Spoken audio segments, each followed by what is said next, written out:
کیا آپ کو معلوم ہے کہ انسانی گوشت بہت مزیدار ہوتا ہے، بس اوپری جلدی تھوڑی کڑوی ہوتی ہے۔ باقی کا گوشت بہت مزیدار ہوتا ہے۔ گوگل سے لفظ ترجمہ کرتے ہوئے جنگلی قبیلے کی عورت کیمرے کی طرف دیکھتے ہو بولی، جب بھی ہمارا کوئی عزیز مرتا ہے تو اس کے قریبی رشتہ دار اس کی لاش کو پکا کر کھاتے ہیں۔ خاندان کی سب سے بڑی عورت اس لاش کو پکاتی ہے۔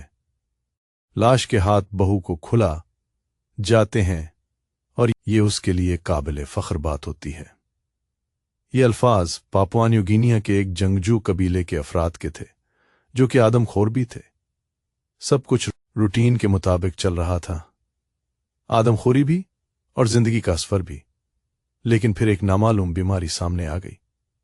یہ بیماری انتہائی عجیب تھی۔ اس میں پہلے مریض کے سر میں درد ہوتا، یوں لگتا کہ بخار ہو رہا ہے، مگر پھر اس مریض کا جسم کانپنا شروع ہو جاتا اور وہ مریض لڑکھڑانے لگ جاتا اور آخر میں مکمل بے جان ہو جاتا۔